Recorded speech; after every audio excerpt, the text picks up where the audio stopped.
인도 무기 전문가 라메시 쿠마르 교수에게 충격적인 사건이 벌어졌습니다. 2억 5천만 달러 최신 전투기가 중국 구식 기체에 연달아 격추당하는 절망적인 순간을 본 거예요. 하지만 그 절망 속에서 희망을 발견했습니다. 바로 한국이었어요. 한국 K9 자주포가 중국제를 완승으로 제압하는 장면을 본 순간 교수는 온몸이 떨렸다고 합니다. 그때부터 각국이 한국 무기 주문에 나섰어요. 전쟁 없이 세계 1위가 된 기적의 나라 한국에는 도대체 어떤 비밀이 숨어 있는 걸까요? 오늘의 사연을 시작합니다. 안녕하십니까? 저는 인도 뉴델리 소재 네루대학교에서 국제정치학을 가르치고 있는 라메시 쿠마르입니다. 오늘 여러분께 정말 놀라운 이야기를 들려드리고 싶어요. 이 이야기는 제가 직접 목격한 일이기도 하고 한국이라는 나라가 얼마나 대단한지를 보여주는 사건이기도 합니다. 저희 인도와 파키스탄, 정말 숙명적인 원수 관계잖아요. 불구대천지 원수라는 말이 있는데 바로 저희 두 나라를 두고 하는 말 같습니다. 너무 미워서 같은 하늘 아래 살 수 없다는 뜻이거든요. 웃긴 건 이 두 나라가 지구 반대편에 떨어져 있었다면 좋았을 텐데 운명의 장난인지 바로 딱 붙어 있다는 겁니다. 마치 아파트에서 위아래층으로 사는 것처럼 말이에요. 엘리베이터에서 만날 때마다 인사는커녕 서로 째려보고 심지어 주먹 다짐까지 벌이죠. 그 갈등의 중심이 바로 카슈미르 지역입니다. 여러분이 아시는 그 비싼 캐시미어 스웨터에 바로 그 카슈미르 맞아요. 원래 그 지역 양들의 털이 워낙 부드럽고 고급스러워서 캐시미어라는 이름이 붙었거든요. 저는 델리에서 태어났지만 어릴 때 카슈미르 근처 잠무에서 살았어요. 아버지가 인도 육군 장교셨거든요. 그때부터 국경 지역에서 총소리를 들으며 자랐습니다. 밤에 잠들려고 하면 멀리서 들려오는 포성 때문에 깜짝깜짝 놀라곤 했죠. 매일 저녁 아버지가 집에 오시면 피곤한 얼굴로 오늘도 국경에서 교전이 있었다고 말씀하시곤 했어요. 그럴 때마다 어머니는 걱정스러운 표정을 지으셨죠. 언제까지 이런 일이 계속될까요? 하면서 말이에요.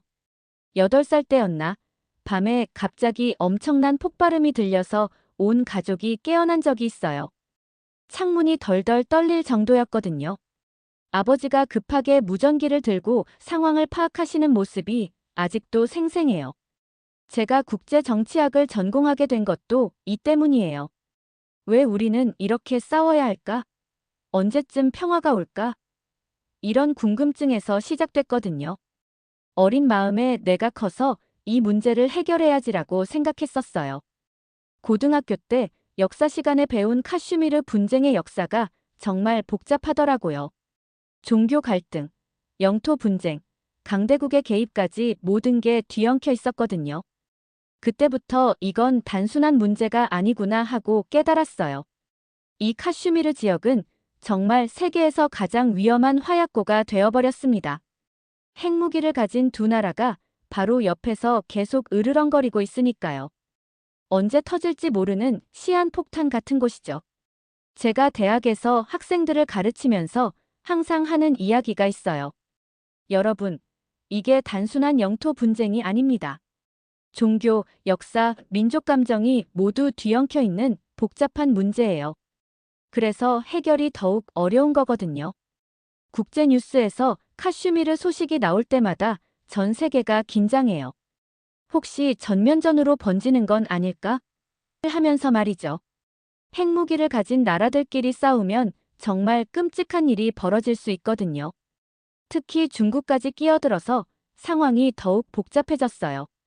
저희가 파키스탄과 싸우는 사이에 뒤에서 슬금슬금 들어와서 악사이친 지역을 점령해버렸거든요. 정말 치사한 짓이죠. 학자로서 이 지역을 연구하면서 느끼는 건 여기에는 너무 많은 이해관계가 얽혀 있다는 점이에요. 미국, 러시아, 중국 같은 강대국들이 모두 자기 나름의 계산을 하고 있거든요. 하지만 이런 절망적인 상황에서도 희망을 주는 나라가 있더라고요. 바로 한국입니다.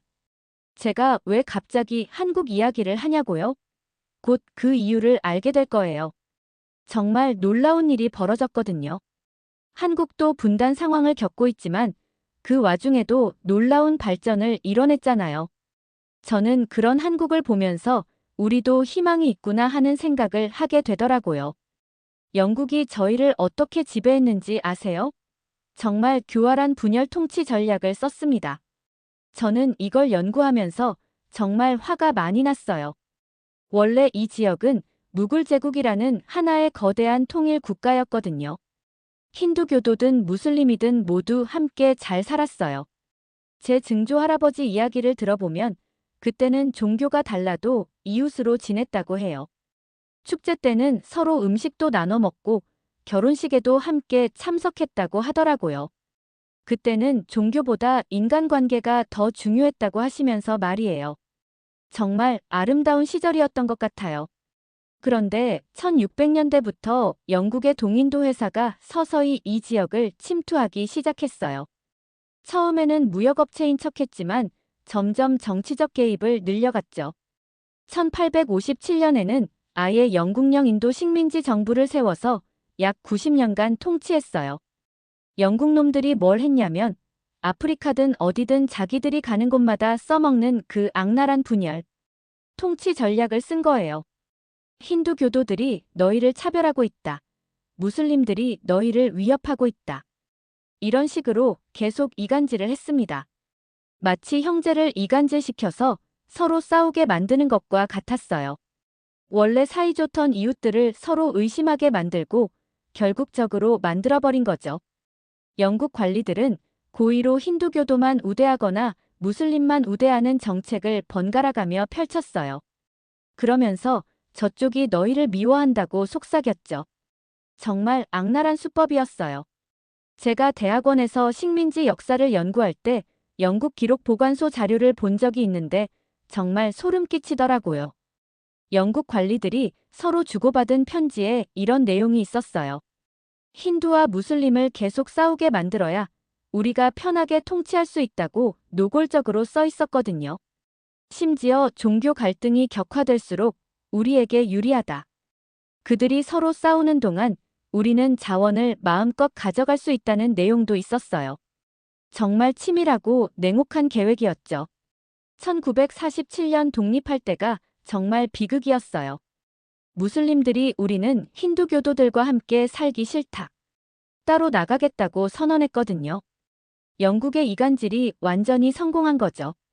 제 할아버지가 그때 상황을 얘기해 주셨는데 정말 끔찍했다고 하더라고요. 어제까지 함께 차를 마시던 친구가 갑자기 칼을 들고 달려드는 상황이었다고 하셨어요. 하루아침에 이웃이 적이 되어버린 거죠. 라호르에서 델리로 오는 기차마다 시체가 가득했다고 해요.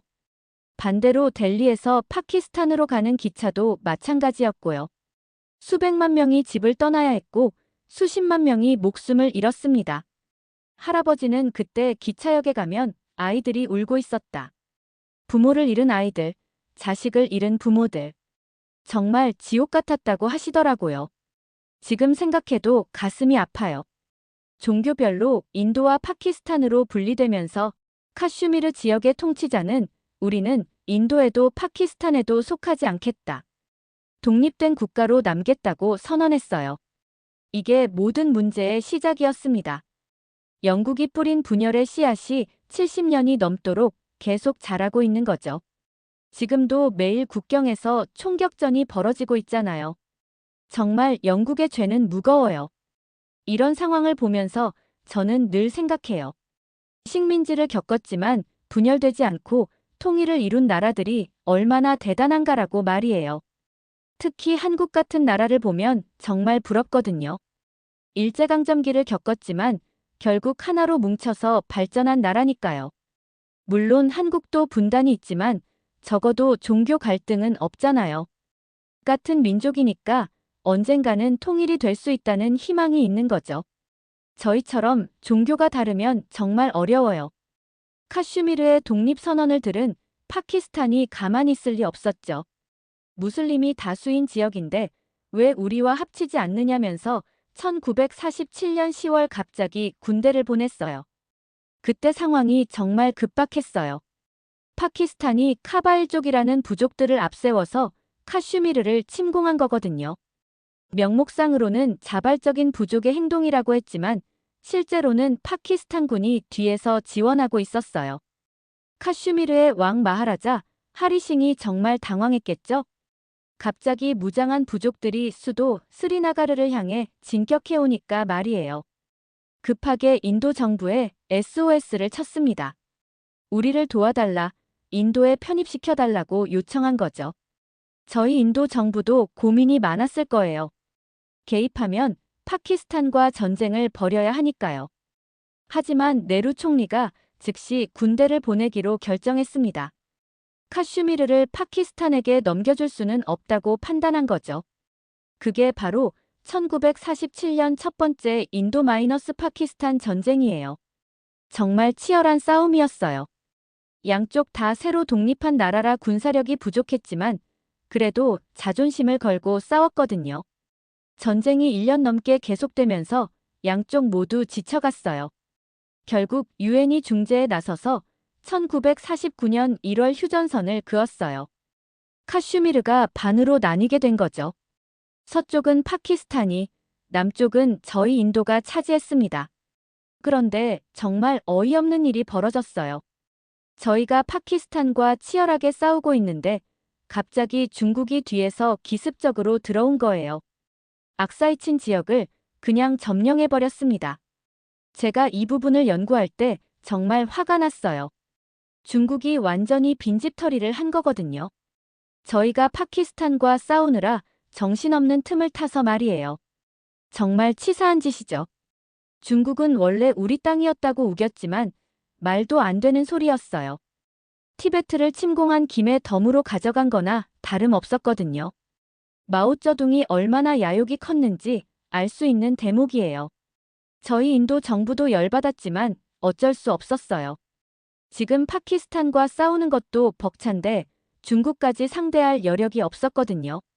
네루 총리가 나중에 따로 처리하겠다고 했지만 지금까지도 그대로예요.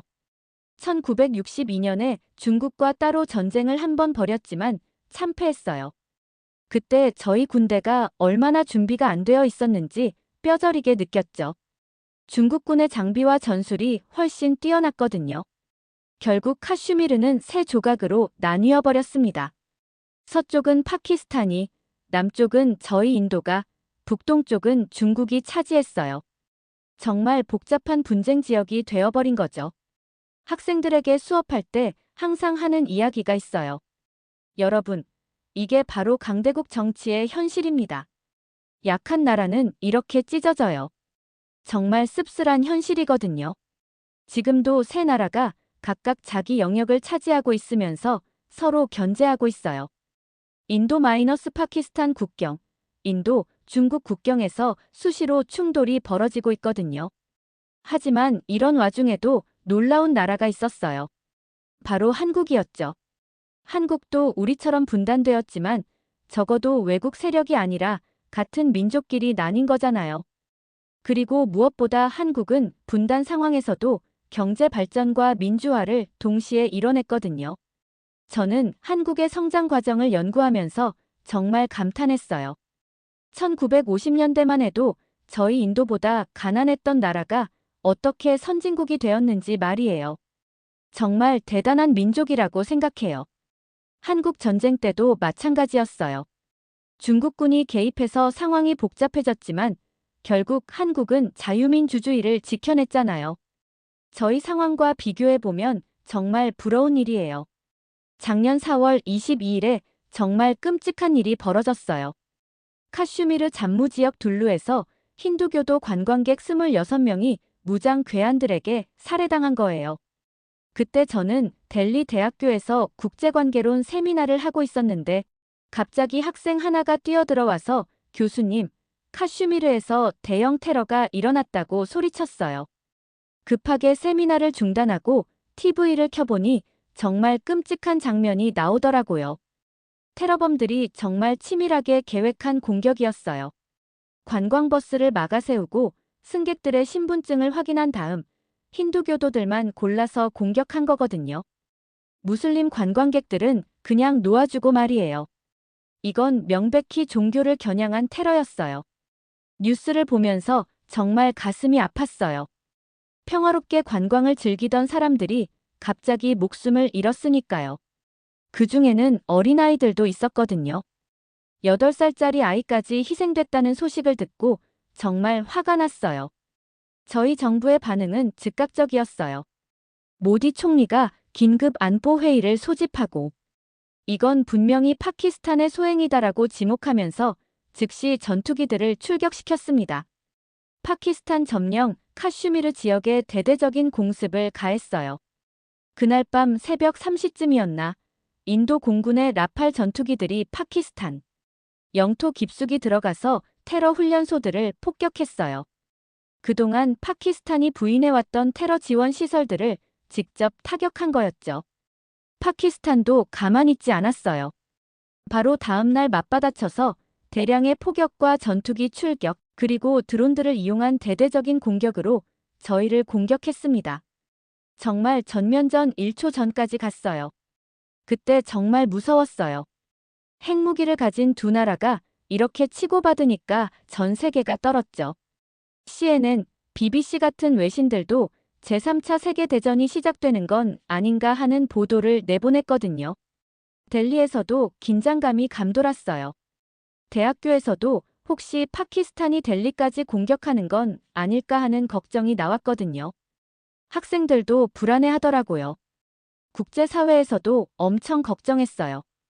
특히 미국과 중국이 급하게 중재에 나섰죠. 핵전쟁이라도 터지면 전 세계가 피해를 보니까요. 트럼프 대통령이 직접 모디 총리와 파키스탄 총리에게 전화를 걸어서 자제를 촉구했어요. 5월 10일에 겨우 휴전 합의가 나왔다고 발표했지만 실제로는 지금도 폭격이 계속되고 있어요. 매일 국경에서 포성이 들리거든요. 저희 집에서도 바람이 불어오는 방향에 따라 포성이 들릴 때가 있어요. 특히 밤에 잠들려고 할 때 멀리서 들려오는 포성 소리가 정말 무서워요. 어릴 때 경험했던 그 공포가 다시 되살아나더라고요. 아직도 완전한 평화는 요원한 것 같아요. 그런데 이 짧은 전쟁에서 정말 뜻밖의 일이 벌어졌습니다. 갑자기 한국이 세계적인 화제가 된 거예요. 왜 한국이냐고요? 한국이 만든 무기들이 이 전쟁에서 엄청난 활약을 했거든요.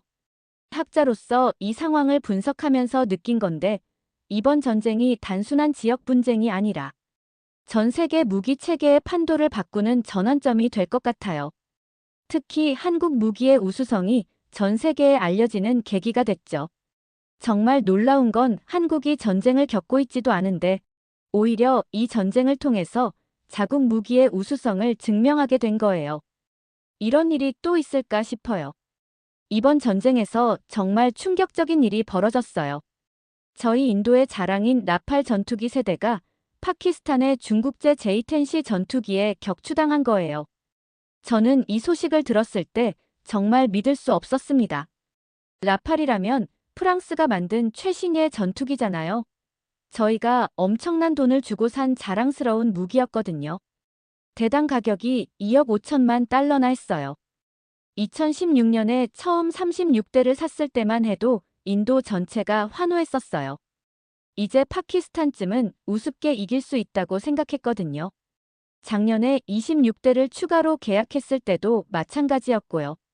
라팔은 프랑스 다소 항공기 회사에서 만든 4.5세대 전투기로 유럽에서 가장 뛰어난 전투기 중 하나라고 알려져 있었어요. 레이더 회피 능력도 뛰어나고 공대공 미사일 시스템도 최고급이었죠. 저희 공군 조종사들도 라팔에 대한 자부심이 대단했어요. 이제 파키스탄 공군은 상대가 안 된다고 호언장담하더라고요. 실제로 성능상으로는 파키스탄이 보유한 어떤 전투기보다 우수했거든요. 더 놀라운 건 이게 라팔이 실전에서 격추된 첫 사례라는 점이에요. 그동안 라팔은 2011년 리비아 공습, 2013년 말리 내전, 2015년 IS 거점 폭격 등에 투입되었지만 모두 안전한 임무들이었거든요. 정찰이나 고정 목표 폭격만 해왔는데 진짜 공중전은 이번이 처음이었어요. 그런데 그 첫 실전에서 바로 참패를 당한 거죠. 그것도 파키스탄에 허접한 중국제 전투기한테 말이에요. 파키스탄이 운용하는 J-10C는 중국이 만든 전투기인데 솔직히 라팔보다 한 세대 뒤떨어진다고 평가받았거든요. 레이더 성능이나 미사일 시스템 모든 면에서 라팔이 우위에 있다고 생각했는데 말이에요. 그런데 공중전에서는 오히려 J-10C가 우위를 점한 거예요. 정말 충격적이었죠. 도대체 어떻게 된 일인지 이해할 수 없었어요. 저는 국제정치학자로서 이 사건의 파장을 바로 알아차렸습니다. 전 세계 방산업계가 발칵 뒤집어질 거라고 생각했어요.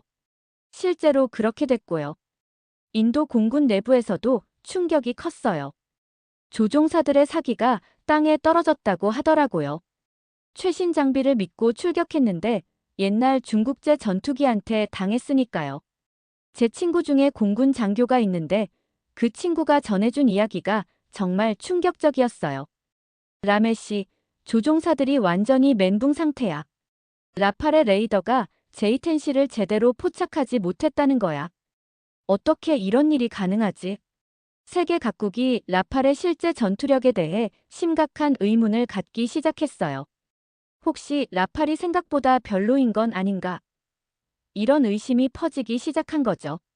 특히 라팔을 도입하려던 나라들이 크게 동요했어요. 인도네시아는 42대 계약을 재검토하겠다고 발표했고 세르비아도 12대 주문을 보류했어요. 크로아티아도 마찬가지였고요. 이 소식이 전해지자 프랑스 다소사의 주가가 폭락했어요. 하루 만에 15%나 떨어졌거든요. 라팔의 명성이 하루아침에 추락한 거죠. 그동안 유럽 최고의 전투기라는 자부심이 완전히 무너져 버렸어요. 더 심각한 건 이게 단순한 우연이 아니라는 점이에요. 라팔의 구조적 문제가 드러난 거거든요. 실제 공중전에서는 이론상 성능과 다를 수 있다는 걸 보여준 거죠. 프랑스 정부도 당황했을 거예요.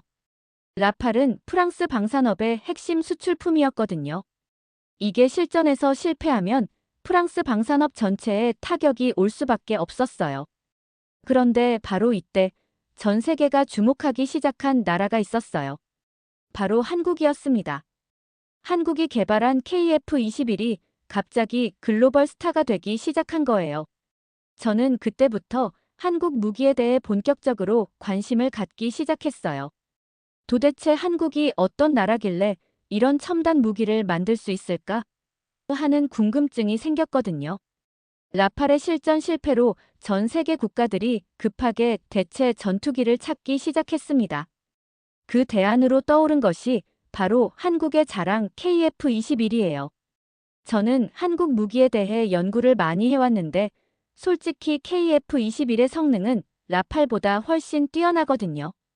스텔스 기능, 레이더 성능, 미사일 시스템 모든 면에서 한 세대 앞서 있어요.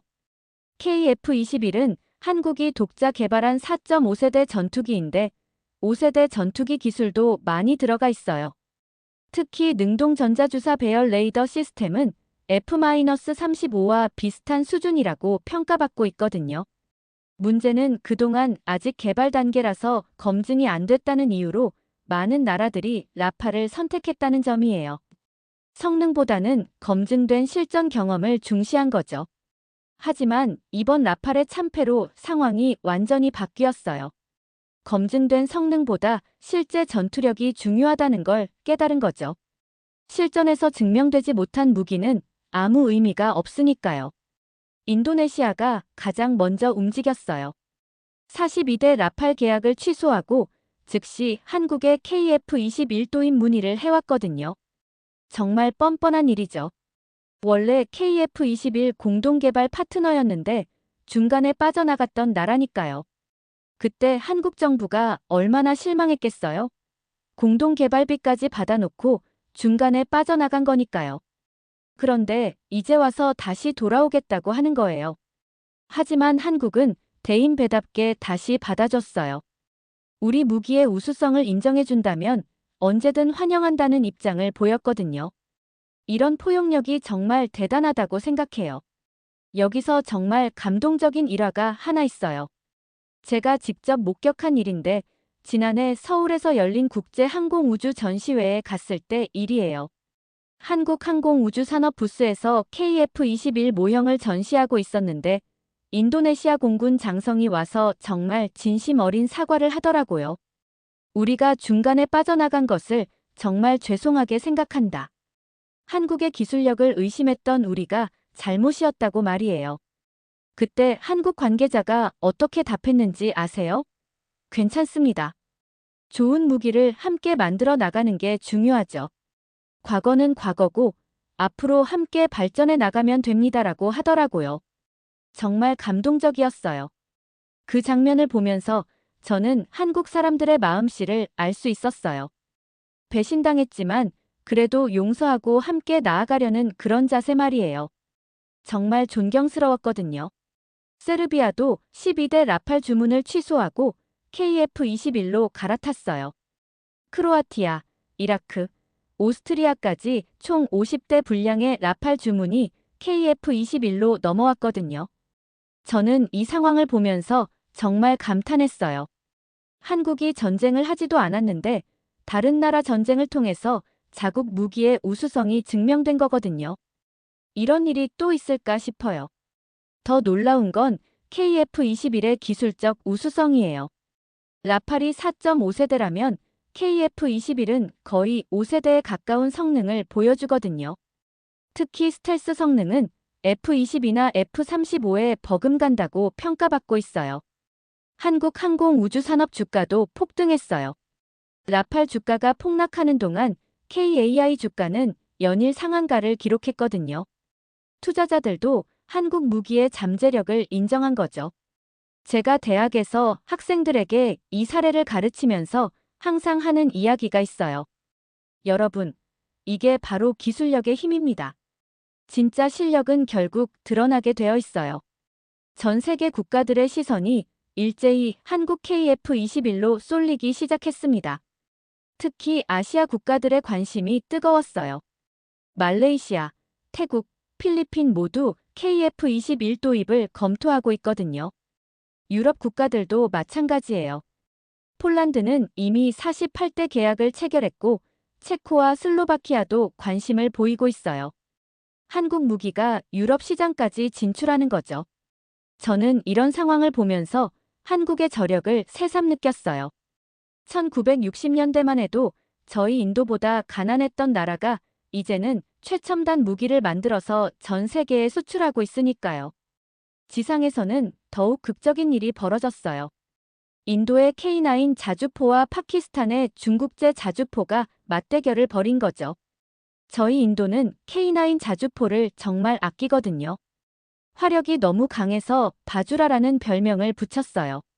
힌디어로 바주라는 뜻인데 적을 좀 봐달라는 의미죠.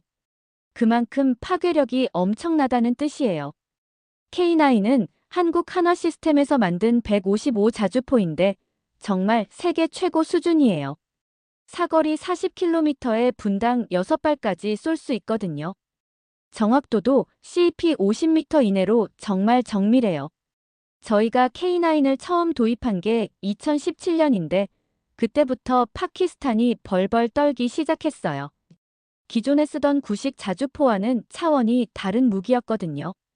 현재 저희가 보유한 K92 백문인데 너무 좋다 보니까 작년에 백문을 추가로 주문했어요. 곧 200문의 K9 자주포를 보유하는 국가가 될 예정이죠. 반면 파키스탄이 보유하고 있는 주력 자주포는 중국제 PLG-05예요. 그런데 이 자주포가 정말 웃기거든요. 한 발 쏠 때마다 뒤로 튕겨져서 춤추는 것처럼 보여요. 그래서 댄싱 자주포라는 별명이 붙었죠. 이번 전쟁에서 국경지대에서 양측의 자주포가 맞대결을 벌였는데 결과는 정말 압도적이었어요. K9은 정확하게 목표물을 타격하는 반면 PLG-05는 제대로 명중도 못 시켰거든요. 더 웃긴 건 PLG-05가 발사할 때마다 춤추는 모습이 파키스탄군 사기를 떨어뜨렸다는 거예요. 자기들 무기를 믿을 수 없게 된 거죠. 어떻게 자주포가 춤을 추면서 포탄을 쏘겠어요? 포격전 결과가 어땠는지는 공식 발표가 없었지만 결과를 알 수 있는 단서들이 있었어요. 포격전 직후 저희 인도가 K9을 100대 더 추가 주문한 거예요. 이미 100대가 있었는데도 말이죠.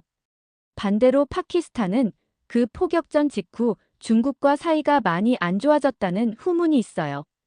중국제 무기가 실전에서 형편없는 성능을 보여줬으니까요. 파키스탄은 심지어 저희가 K9을 추가로 주문하자 국경에서의 갈등을 부추긴다며 강하게 항의까지 했어요. 이 반응만 봐도 포격전의 결과가 어땠는지 충분히 상상이 가죠. 여기서 정말 재미있는 일화가 하나 있어요. 제 친구 중에 인도 육군에서 K9을 운용하는 장교가 있는데 그 친구가 들려준 이야기예요. 라메씨, 정말 신기한 일이 있었어. K9으로 포격을 하는데 파키스탄 쪽에서 하얀 깃발을 흔들더라고. 그래서 포격을 멈췄는데 알고 보니 항복 신호가 아니라 제발 좀 봐달라는 뜻이었어. 정말 K9의 위력이 대단하다니까. 그 친구가 또 이런 이야기도 해줬어요.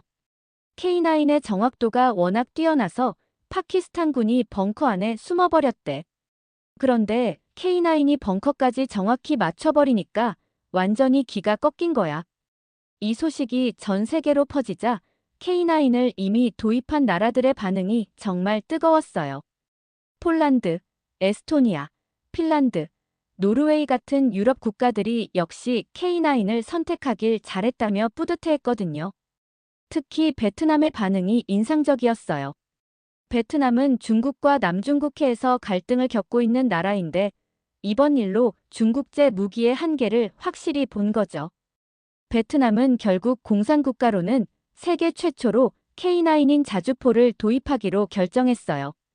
이념보다는 실용을 택한 거죠. 정말 현명한 선택이라고 생각해요. K9의 명성은 이미 더 올라갈 곳이 없을 정도로 높은데 이번 실전 검증으로 그 입지가 더욱 확고해졌어요. 현재 전 세계 자주포 시장의 70%를 한국 K9이 독점하고 있거든요. 정말 대단한 건 한국이 조선업에 이어 방산업에서도 세계 1위를 달리고 있다는 점이에요. 저는 한국의 이런 기술력을 보면서 정말 부럽다는 생각이 들어요. 한국은 정말 작은 나라인데 어떻게 이런 첨단 무기를 만들 수 있는 걸까요? 저는 그 비밀이 바로 교육과 기술에 대한 투자라고 생각해요. 꽃은 관심을 바라지 않는다는 말이 있습니다. 정말 좋은 것은 굳이 자랑하지 않아도 때가 되면 그 진가가 드러나는 법이에요. 한국 무기가 바로 그런 경우죠. 중국이 아무리 화려한 무기를 쏟아내며 위세를 떨어도 실전에서는 한국 무기가 압도적인 성능을 보여줬거든요. 이번 인도-파키스탄 전쟁이 그걸 완벽하게 증명해줬어요. 저는 이 상황을 지켜보면서 정말 많은 걸 느꼈어요. 진짜 실력이 있는 나라는 자랑하지 않아도 결국 인정받게 된다는 걸 말이에요. 한국이 바로 그런 나라예요. K9 자주포는 이미 세계 자주포 시장의 70%를 독점하는 지구 최고의 베스트셀러가 되었어요. 노르웨이, 폴란드, 에스토니아, 핀란드, 호주, 터키까지 전 세계 40여 개국이 사용하고 있거든요.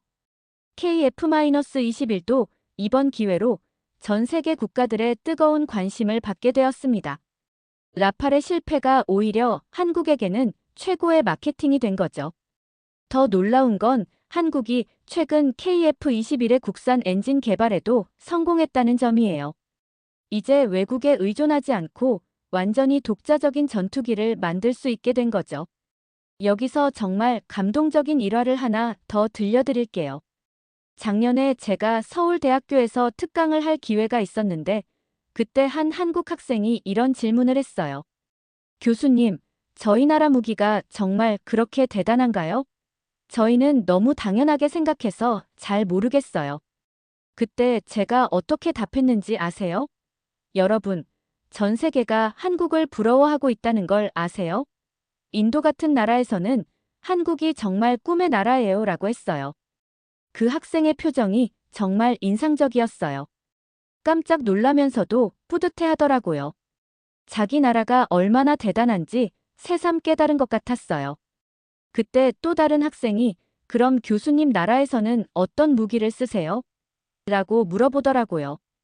저는 웃으면서 우리도 한국 무기 쓰고 있어요.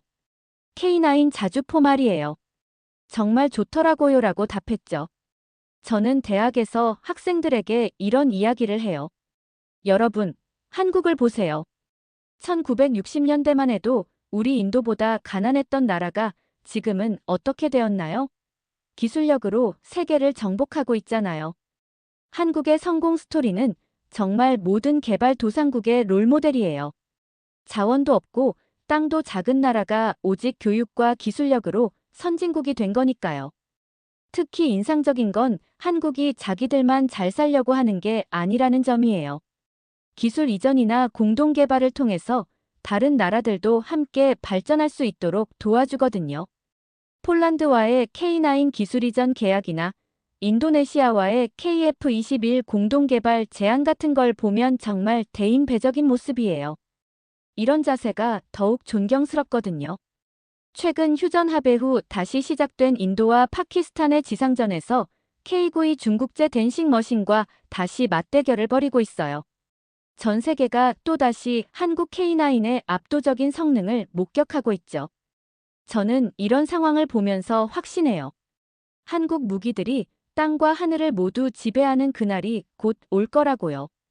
K9이 지상을 제패했다면 이제 KF21이 하늘을 정복할 차례거든요. 중국이 아무리 많은 돈을 쏟아부어도 한국의 기술력과 품질을 따라잡을 수는 없어요. 실전에서 증명된 한국 무기의 우수성은 이제 누구도 부인할 수 없거든요. 앞으로 한국이 개발할 차세대 무기들이 정말 기대됩니다. KF21의 후속 모델이나 차세대 자주포 같은 것들 말이에요. 분명히 또 한 번 세계를 놀라게 할 거예요. 저는 인도 사람으로서 한국의 성공을 보며 정말 많은 영감을 받아요. 우리도 한국처럼 될 수 있다는 희망을 갖게 되거든요. 한국은 정말 모든 개발도상국의 꿈이자 목표인 나라예요. 마지막으로 한국 국민들에게 한마디 하고 싶어요.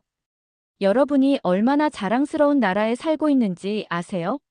전 세계가 한국을 부러워하고 있다는 걸 꼭 기억해 주시길 바래요. 제가 인도에서 학생들을 가르칠 때마다 하는 이야기가 있어요. 여러분도 한국처럼 될 수 있습니다.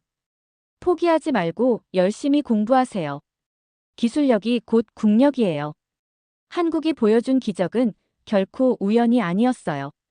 국민들의 교육열과 정부의 올바른 정책, 그리고 끝까지 포기하지 않는 의지가 만들어낸 결과거든요. 앞으로도 한국이 계속해서 세계를 놀라게 하는 그런 나라가 되길 바랍니다. 그리고 저희 인도도 언젠가는 한국처럼 기술 강국이 될 수 있기를 꿈꿔봅니다. 오늘의 사연은 여기까지입니다. 오늘의 사연이 좋으셨다면 좋아요, 구독, 알림 설정 부탁드려요. 구독자 여러분 오늘도 행복한 하루 보내세요. 지금까지 감동 플러스였습니다.